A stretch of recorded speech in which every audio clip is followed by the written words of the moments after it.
ದರ್ಶನ್ ಒಳ್ಳೆಯವರಂತೆ, ಅವರ ಸ್ನೇಹಿತರು ಒಳ್ಳೆಯವರಲ್ಲ ಅಂತೆ. ದರ್ಶನ್ ಒಳ್ಳೆಯವರಾಗಿದ್ದರೆ ಇಲ್ಲಿ ಯಾರು ಸ್ನೇಹಿತರು ಹೋಗಿ ರೇಣುಕಾಸ್ವಾಮಿನ ಕೊಲೆ ಮಾಡಲಿಲ್ಲ. ದರ್ಶನ್ ಒಳ್ಳೆಯವರು, ಅವರ ಸ್ನೇಹಿತರು ಸರಿ ಇಲ್ಲ. ಯಾರು ಹೇಳ್ತಾ ಇದ್ದಾರೆ? ಒಬ್ಬ ದರ್ಶನ್ ಅವ್ರ ಮನೆಗೆ ಸೆಕ್ಯೂರಿಟಿ ನೀಡಿದಂಥ ಏಜೆನ್ಸಿ ಅಂಬರೀಷ್ ಅವರು ಹೇಳಿಕೆಯನ್ನ ಕೊಡ್ತಾ ಇದ್ದಾರೆ.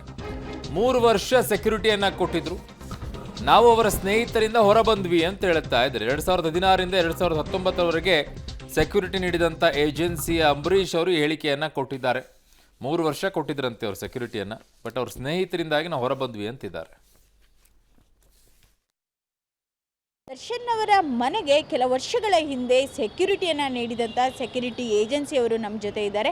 ಅವ್ರನ್ನೇ ಮಾತನಾಡಿಸ್ತಾ ಹೋಗ್ತೇನೆ. ಸರ್, ಇವಾಗ ನಟ ದರ್ಶನ್ ಅವರ ಮನೆಗೆ ಯಾವ ವರ್ಷದಲ್ಲಿ ನೀವು ಸೆಕ್ಯೂರಿಟಿಯನ್ನು ನೀಡಿದ್ರಿ?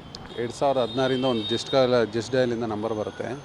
ನಂಬರ್ ಬಂದು ನಮಗೆ ಕಾಲ್ ಮಾಡಿ ಹೇಳ್ತಾರೆ, ಸರ್ ನಮಗೆ ಸೆಕ್ಯೂರಿಟಿ ಬೇಕು ಅಂತ ಹೇಳಿ. ಈ ಥರ ಯಾರಿಗೆ ಅಂದಾಗ ದರ್ಶನ್ ಸರ್ ಮನೆಗೆ ಅಂತ ಆಯಿತು ಅಂತೇಳಿ ನಾವು ಶೂಟಿಂಗ್ ಸೆಟ್ಗೆ ಹೋಗಿ ಮಾತುಕತೆ ಮಾಡಿ 2 ಸೆಕ್ಯೂರಿಟಿ, ಡೇ ಒಂದು ನೈಟ್ ಒಂದು ಮಾಡಿರ್ತೀವಿ ನಾವು.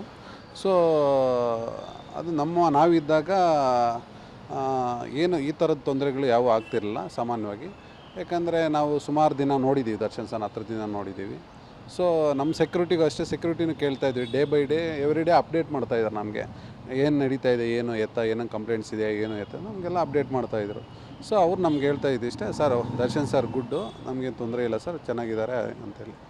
ಸೊ ಅವರು ಡೈಲಿ ಅಪ್ಡೇಟ್ ಮಾಡ್ತಾ ಇರೋದು ಅವರ ಸ್ನೇಹಿತರು ಸರಿ ಇರ್ತಿರಲಿಲ್ಲ ಅಂತ ಅಪ್ಡೇಟ್ ಮಾಡ್ತಿದ್ದಾರೆ ಅಷ್ಟೇ ಹೊರತು ದರ್ಶನ್ ಈಸ್ ಗುಡ್ ಮ್ಯಾನ್. ಆದರೆ ದರ್ಶನ್ ಸರ್ ಒಬ್ಬರು ನಮ್ಮ ಸೆಕ್ಯೂರಿಟಿ ಗುಡ್ತಿ ಹೆಲ್ಪ್ ಮಾಡಿದ್ದಾರೆ. ಅವ್ರ ಮನೆಗೆ ಎಲ್ಲ ಸ್ವಲ್ಪ ಸಹಾಯ ಮಾಡಿ ಕಟ್ಸ್ಕೊಟ್ಟಿದ್ದಾರೆ. ಅದರಲ್ಲೆಲ್ಲೋ ನೋ ಇಶ್ಯೂಸು.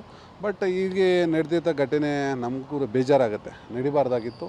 ಆಕಸ್ಮಿಕ ಒಂದು ದೇವರ ದಯೆಯಿಂದ ಏನೋ ಆಕಸ್ಮಿಕವಾಗಿ ನಡೆದುಬಿಟ್ಟಿದೆ. ಸೊ ನಡಿಬಾರ್ದಾಗಿತ್ತು. ಸೊ ನಾನು ದರ್ಶನ್ ಸರ್ಗೆ ಚೆನ್ನಾಗಿದ್ದಾಗ ನಾನು ನೋಡಿರ್ತಕ್ಕಂಥದ್ದು ಒಳ್ಳೆಯ ದರ್ಶನ್ ಸರೇ. ಬಟ್ ಅಲ್ಲಿ ಸುತ್ತಮುತ್ತಲಿಗಿದ್ದಂಥ ವೆದರ್ ಸರಿ ಇಲ್ಲ ಅಂತಲೇ ಹೇಳ್ಬೋದು. ಇವತ್ತು ನಾವು 3 ವರ್ಷ ಸರ್ವಿಸ್ ಮಾಡಿದ್ದೀವಿ. ಅಂದರೆ ಒಂದು ಕಡೆ 3 ವರ್ಷ ಸರ್ವಿಸ್ ಕೊಡೋದು ಅಷ್ಟು ಈಸಿ ಅಲ್ಲ. 1 ವರ್ಷ 1.5 ವರ್ಷಕ್ಕೆಲ್ಲ ಕಿತ್ತಾಕ್ಬಿಡ್ತಾರೆ ಚೆನ್ನಾಗಿಲ್ಲ ಅಂತೇಳಿ.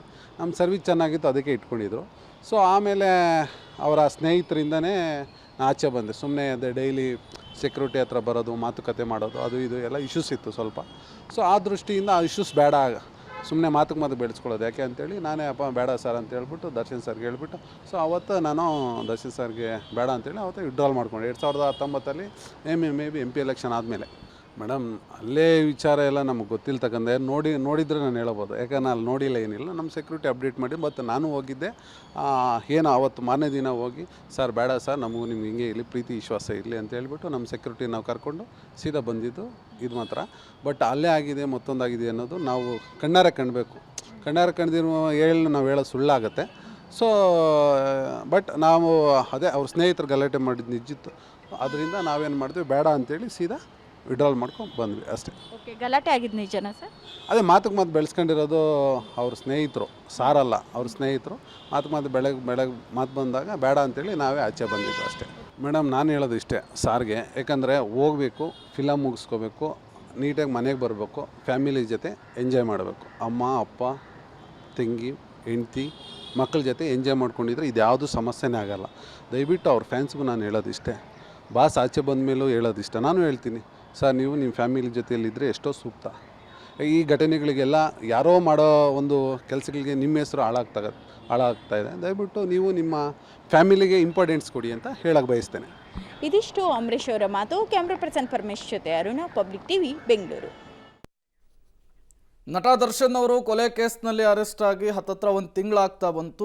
ಈಗ ಸ್ಯಾಂಡಲ್ವುಡ್ನ ಹಲವು ನಾಯಕ ನಟಿಯರು, ನಾಯಕರುಗಳು ಮಾತನಾಡ್ತಾ ಇದ್ದಾರೆ. ಅದರಲ್ಲಿ ಕಿರಣ್ ರಾಜ್ ಕೂಡ ಮಾತನಾಡಿರುವಂಥದ್ದು. ದರ್ಶನ್ ಸರ್ ಆರೋಪಿ ಸ್ಥಾನದಲ್ಲಿದ್ದಾರೆ, ಎಲ್ಲಿ ನ್ಯಾಯ ಸಿಗಬೇಕು ಅಲ್ಲಿ ಸಿಗುತ್ತೆ ಅಂಥೇಳಿ ನಟ ಕಿರಣ್ ರಾಜ್ ಹೇಳಿದ್ದಾರೆ. ಕ್ಲಾರಿಟಿ ಇಲ್ಲದೆ, ವಿಷಯ ಇಲ್ಲದೆ ಒಂದು ವಿಷಯವನ್ನು ಮಾತನಾಡಿ ದೊಡ್ಡದು ಮಾಡೋದು ಬೇಡ.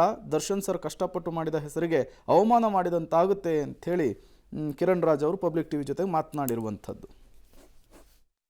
ನಮ್ಮ ಜೊತೆ ಕಿರಣ್ ರಾಜ್ ಅವರು ಇದ್ದಾರೆ. ನಟ ದರ್ಶನ್ ಅವರೀಗ ರೇಣುಕಾಸ್ವಾಮಿ ಕೊಲೆ ಪ್ರಕರಣದಲ್ಲಿ ಈಗ ಆರೋಪಿ ಸ್ಥಾನದಲ್ಲಿ ನಿಂತಿದ್ದಾರೆ.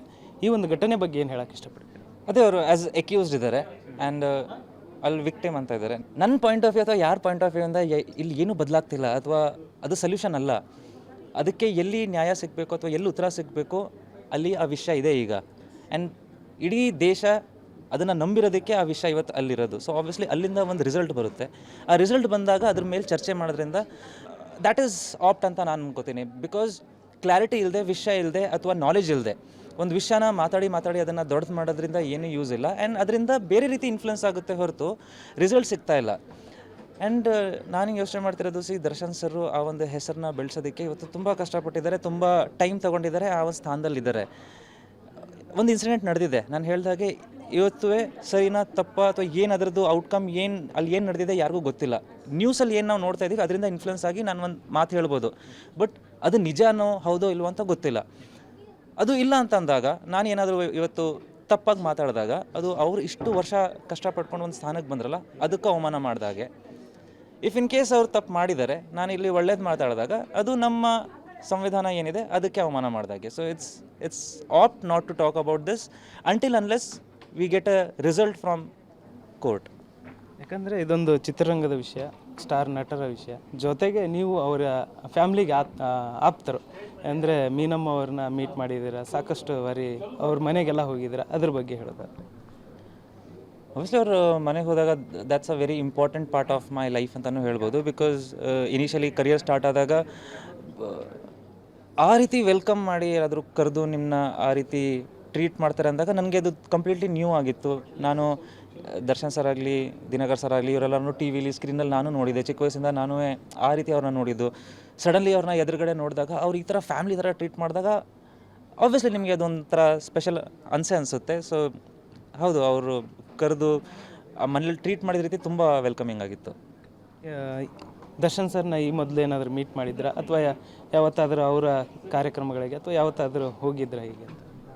ಇಲ್ಲ, ನಾನು ಮೀನಮ್ಮ ಅವ್ರನ್ನ ಮೀಟ್ ಮಾಡಿದ್ದೆ ಮತ್ತು ದಿನಕರ್ ಸರ್ನ ಮೀಟ್ ಮಾಡಿದ್ದೆ. ಬಟ್ ನಾನು ಸ್ಟಾರ್ಟಿಂಗಿಂದ ಏನು ಅನ್ಕೋತಿದ್ದೆ ಅಂತಂದರೆ, ಅವ್ರು ನನ್ನ ಧಾರಾವಾಹಿ ನೋಡಿ ಮನೆಗೆ ಕರೆದಿದ್ದಾರೆ. ಸೊ ಅವರು ನನ್ನೊಂದು ಕೆಲಸ ನೋಡಿ ನನ್ನ ಕರೆದಿದ್ದಾರೆ, ಅದನ್ನು ಬೇರೆ ಇನ್ನು ಯಾವ ರೀತಿಲೂ ಬಳಸ್ಕೋಬಾರ್ದು. ಅದು ಒಂದು ನನ್ನ ಕೆಲಸ ನೋಡಿ ಅವ್ರು ಏನು ರೆಸ್ಪೆಕ್ಟ್ ಕೊಟ್ಟಿದ್ದಾರೆ, ನಾನು ಅಷ್ಟೇ ರೆಸ್ಪೆಕ್ಟ್ಫುಲ್ ಆಗಿ ಅದನ್ನು ಕಾಪಾಡ್ಕೋಬೇಕು ಅಂತ. ಸೊ ನಾನು ಯಾವಾಗಲೂ ಅಲ್ಲಿಗೆ ಹೋದಾಗ ನಾವು ಅಡುಗೆ ವಿಷಯ ಮಾತಾಡ್ತಿದ್ದೆ ಹೊರತು ನಾನು ಯಾವತ್ತೂ ಅಲ್ಲಿ ಸಿನಿಮಾ ಆಗಲಿ ಅಥವಾ ಬೇರೆ ಕೆಲಸದ ವಿಷಯ ಯಾವತ್ತೂ ಮಾತಾಡಿಲ್ಲ. ಸೊ ಅದು ಆ ರೀತಿಲೇ ಇತ್ತು.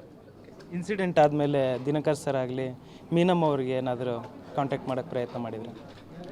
ಇಲ್ಲ, ಆಬ್ವಿಯಸ್ಲಿ ಅವರೇ ಒಂದು ಡಾರ್ಕ್ ಫೇಸಲ್ಲಿದ್ದಾರೆ, ಅವ್ರಿಗೆ ಅವ್ರದ್ದಾದಂಥ ಒಂದಷ್ಟು ನೋವು ಇರುತ್ತೆ. ಸೊ ಕಾಂಟ್ಯಾಕ್ಟ್ ಮಾಡೋಕ್ಕೆ ಸಿಕ್ಕಿದ್ರೂ ಅವರು ಮಾತಾಡೋ ಇದರಲ್ಲೂ ಇರಲ್ಲ. ಸೊ ಮಾತಾಡೋಕ್ಕೆ ಅವಕಾಶ ಆಗಲಿಲ್ಲ. Thank you. ಇದಿಷ್ಟು ನಟ ಕಿರಣ್ ರಾಜ್ ಅವರ ಮಾತಾಗಿತ್ತು. ಕ್ಯಾಮ್ರಾ ಪರ್ಸನ್ ನವೀನ್ ಜೊತೆ ಧನು ಎಲ್ಗಚ್, ಪಬ್ಲಿಕ್ ಟಿವಿ, ಬೆಂಗಳೂರು. ಸೊ ಎಲ್ರಿಗೂ ಹೇಗೆ ಅಂತಂದರೆ ಈ ಪ್ರಕರಣದಲ್ಲಿ ಈಗ ದರ್ಶನ್ ಅವರ ವಿಚಾರದಲ್ಲಿ ಈಗ ಏನು ಮಾತನಾಡಿದ್ರು ಕೂಡ ಸಮಸ್ಯೆ ಆಗುತ್ತೆ ಅನ್ನುವಂಥದ್ದು ಇದೆ ಅವ್ರಿಗೆ. ಒಂದು ಸಣ್ಣ ಅಳಕು. ಓಕೆ, ಈಗ ಅವ್ರ ಮೇಲೆ ಏನೋ ಆರೋಪ ಬಂದಿದೆ, ಅವ್ರು ಜೈಲಿನಲ್ಲಿದ್ದಾರೆ, ನಾನೇನೋ ಮಾತಾಡ್ಬಿಟ್ಟೆ, ಹೌದು ಹಿಂಗೆ ಮಾಡಬಾರ್ದಾಗಿತ್ತು, ಹಂಗೆ ಮಾಡಬಾರ್ದಾಗಿತ್ತು. ನಾಳೆ ಕೋರ್ಟ್ನಿಂದ ಅವ್ರೇನಾದರೂ ಖುಲಾಸೆ ಆಗಿ ಬಂದ್ರಂದ್ರೆ ಇಲ್ಲಿ ಕೆಟ್ಟವ್ರ ರೀತಿಯಲ್ಲಿ ಕಾಣಿಸ್ಕೊಳ್ತಾರೆ. ಓಕೆ, ಈಗ ಒಳ್ಳೆಯವರು ಅಂತ ನಾನು ಏನಾದರೂ ಅವ್ರ ಬಗ್ಗೆ ಹೇಳಿಬಿಟ್ಟೆ ಅಂತಂದ್ರೆ ಕೋರ್ಟಲ್ಲಿ ಅವ್ರಿಗೇನಾದರೂ ಶಿಕ್ಷೆ ಪ್ರಕಟ ಆಗ್ಬಿಟ್ರೆ ನಾನು ಕೆಟ್ಟವನಾಗ್ತೀನಿ ಅಂತ. ಸೊ ಈ ಮನಸ್ಥಿತಿಯಲ್ಲಿದ್ದಾರೆ. ಹಾಗಾಗಿ ಎಲ್ಲರೂ ಕೂಡ ಒಂದು ಸ್ಟ್ಯಾಂಡರ್ಡನ್ನು ಮೇಂಟೈನ್ ಮಾಡ್ಕೊಳ್ತಾ ಇದ್ದಾರೆ.